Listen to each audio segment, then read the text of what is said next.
En route, Julie. On ferait mieux de retourner à la caserne. Le colonel Boyce doit superviser une séance d'entraînement aujourd'hui. C'est bon, démarre.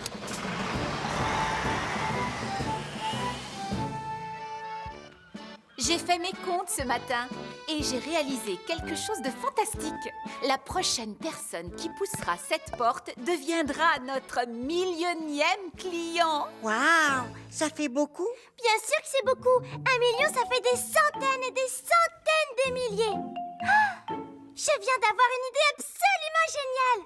Quand le millionième client entrera chez nous, nous devrions faire quelque chose de très spécial. C'est une excellente idée.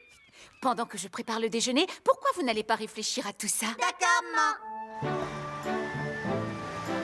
Alors, colonel, qu'est-ce que vous avez prévu de nous faire aujourd'hui? Eh bien, avant tout... Content de vous voir, colonel. Vous ne devinerez jamais qui nous sommes allés aider. Junior, le petit agneau, il était coincé sur le toit d'un bus. Mes chers amis, en mission, on voit de tout, croyez-en mon expérience. Exact, je confirme. Oh, vraiment? Oh que oui! En fait, cette histoire me donne une idée. L'entraînement d'aujourd'hui consistera à vous donner des conseils sur les sauvetages particuliers. Alors, vous avez réfléchi à ce que l'on pourrait faire pour notre millionième client? On a plein d'idées. Pour saluer son arrivée, on utilisera des bombes à confettis et des pétards. Et ensuite, quelqu'un sortira d'un énorme gâteau en criant « Surprise !» Oh, mais vous pensez à un vrai gâteau? Mais non, plutôt à un faux tout en carton. Dans ce cas, ça m'a l'air d'être une bonne idée. Mais à qui allez-vous demander de vous fabriquer un faux gâteau pour ce soir? Max! Salut les enfants! Tu peux nous fabriquer un gâteau? Oh là! Oh, moi je suis nul en pâtisserie. On ne veut pas un vrai gâteau, Max. On en veut un gros en carton. Pour que quelqu'un puisse en sortir en criant. Oh! Autrement dit, vous me lancez un défi et ça tombe bien parce que j'adore ça. Je me mets tout de suite au travail. Pour le gâteau, c'est réglé. Il ne reste plus qu'à trouver qui en sortira en criant. Oh, alors là, c'est plus compliqué. Qui pourrait le faire? J'ai trouvé. Pourquoi pas moi? Regarde. Surprise! Il faudrait quelqu'un qui puisse crier un tout petit peu plus fort que ça. Hors de question que je porte un nœud papillon au mariage de tante Phyllis. Je ne veux pas avoir l'air d'un clown. Nicolas Prime, tu t'habilleras comme je te dirai et tu ne discuteras pas. Ah, tu as gagné, maman. Oui, aucun souci, je t'en prie, Sam. C'est à toi aussi. Tu es prêt, Elvis? On recommence. Cette fois, je vais trouver une super bonne cachette et tu ne me trouveras pas, Sam. J'espère qu'on trouvera quelque chose d'intéressant à photographier par ici. On a regardé en ville et on n'a rien trouvé qui nous inspirait. Je ne crois pas qu'on devrait aller trop loin. J'ai l'impression qu'il va se remettre à neiger. Arrête de faire le bébé, Mathieu. On va vite. Oh, waouh! T'as vu ces traces dans la neige? C'est sûrement celle de Capteur ou de quelqu'un d'autre. Mais elles sont énormes! Ça ne peut pas être un chien qui les a faites. Moi, je te parie que c'est un ours polaire. Viens, allons voir. Non, c'est dangereux, Sarah. Dans mon livre, on dit que... Sarah! Attends-moi! Il est là! Je t'ai trouvé, Elvis. Je te vois. Tu es caché dans la tour d'entraînement vers le 3e étage. Oh! Vous êtes trop fort! Oh! Il recommence à neiger.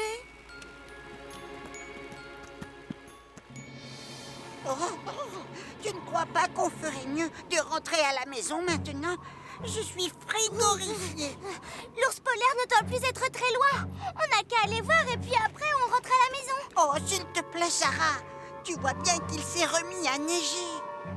Moi, je veux rentrer chez nous, vite. Mais moi, je veux vraiment prendre une photo de cet ours polaire. Comme ça, je suis sûre de gagner le concours du journal. Mais enfin, il n'y a pas d'ours polaire dans cette région. Et si on continue, on risque de se perdre. Regarde là, une grotte. On va se mettre à l'abri jusqu'à ce qu'il arrête de neiger. Ensuite, on rentrera chez nous. Bon, d'accord, ça me va. Mais t'as de la chance que j'ai trop froid pour retourner à la maison.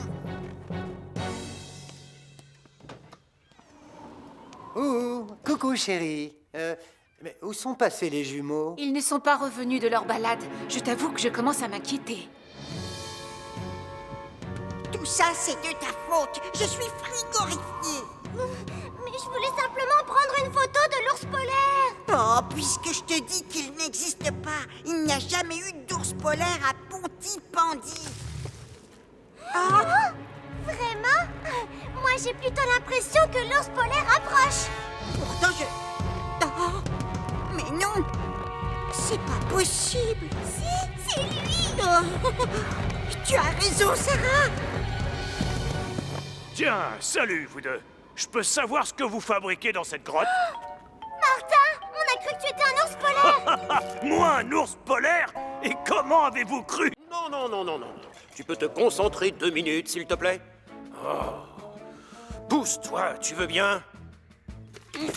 Ça risque d'être un petit peu lourd, chef. Pas du tout. On procède comme ça quand on fait les choses bien. Non, mon dos! Vous vous êtes fait mal, chef? Ne bougez pas. C'est mon dos. Misère, j'ai le dos coincé. Ah, je vois. Aidez-le à s'installer dans son bureau. doucement. Moi, j'appelle Hélène. Alors ça, c'est génial. Oh, je donnerais tout pour avoir le même. Tout ce qu'il me faut, c'est un cerf-volant super géant.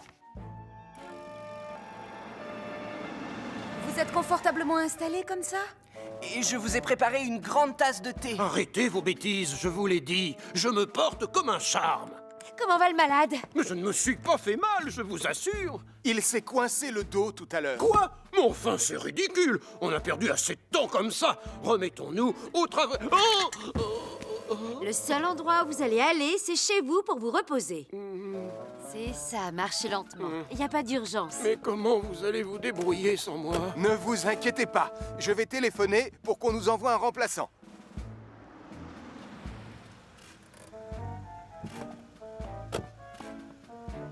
Et maintenant, vous rentrez, vous essayez de bouger le moins possible. Attendez, vous risquez d'avoir besoin de ça. Une canne pour marcher? Oh, ça m'étonnerait, non? Je ne comprends pas. On va faire du cerf-volant ou du skateboard? Les deux. Pardon? Patience, Sarah. J'ai hâte de voir qui le centre de commandement va nous envoyer pour remplacer notre chef. Si ça pouvait être une femme pour changer, ce serait fantastique. Pourvu que ce soit quelqu'un qui aime le rock'n'roll. Qu'est-ce que t'en dis, Sam?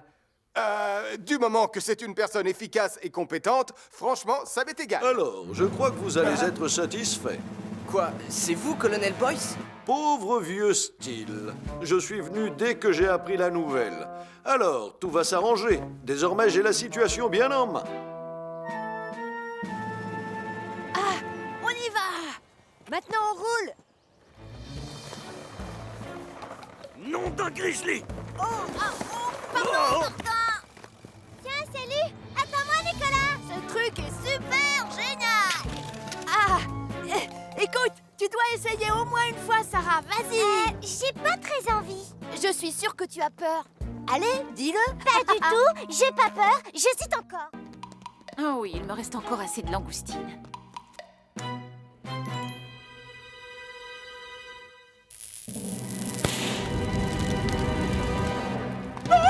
Oh, c'est toi qui as fait ça, Nicolas?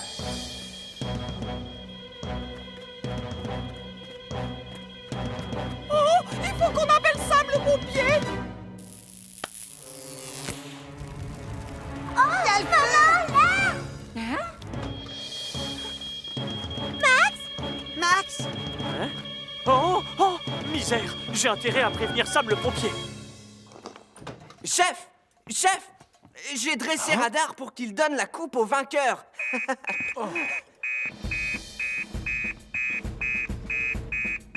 On signale un incendie chez Denise. Oh. Et un départ de feu au petit café, décidément. On a 2 incendies à éteindre. Un premier à l'épicerie et l'autre chez Béatrice dans la salle du petit café. Sam, Elvis et toi, vous allez à l'épicerie. Pendant ce temps-là, Julie et moi, on va au petit café. Bien, chef.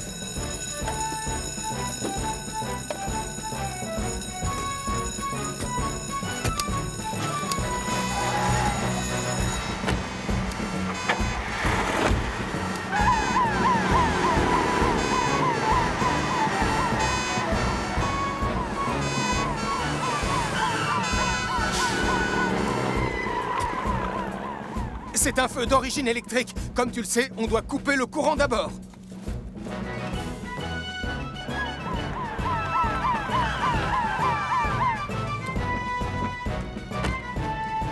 Je vais couper l'électricité, chef.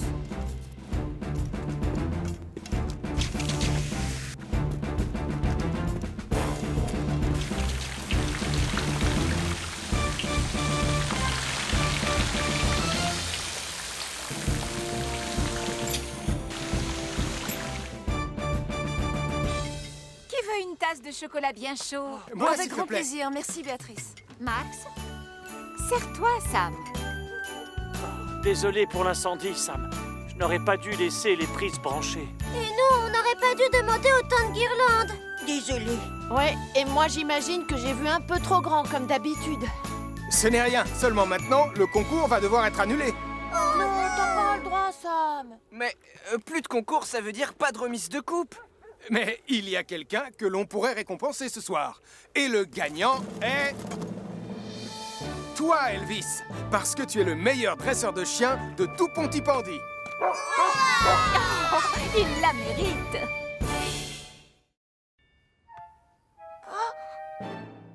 Lily, où as-tu mis les clés, hein? Oh, arrête de pleurer. Moi, je ne trouve pas qu'elle soit triste ou nette, cette histoire. Non, ça n'a rien à voir. Ça sent le brûlé. Il y a le feu. Attention, écoutez-moi. Les flammes nous empêchent de sortir par là. Alors on va calmement se diriger vers l'autre porte. Elle est fermée à clé et il n'y a pas de clé. Impossible d'ouvrir la fenêtre. On ne peut pas sortir. D'accord, pas de panique. Je veux que vous vous allongiez sur le sol, tête vers le bas pour éviter de respirer la fumée. Et je vais appeler Sam. Oh oui, cette fois, on va marquer. Attention. Prêt, mon grand? On a une urgence. Il y a le feu chez les carreaux et les filles sont coincées à l'intérieur. Il y a le feu chez les carreaux et les filles sont coincées à l'intérieur. Allez, on fonce, Elvis. On dit qu'on a gagné alors? Oh, il a dit quoi? Mais c'est ma maison! Encore un feu! Oh oh!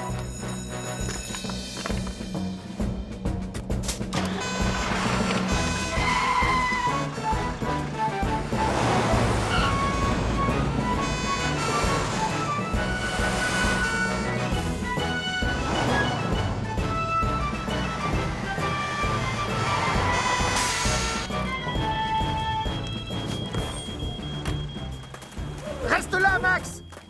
Les clés ont disparu. Les clés ont disparu. Max, tu as tes clés? Oh, Julie, dis-leur de se tenir prête à sortir. On y va, Elvis. Faites sortir les enfants d'abord.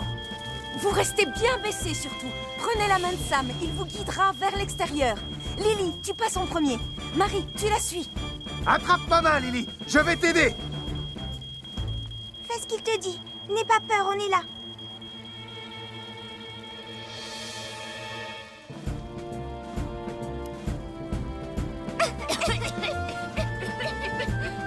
On est toutes sorties.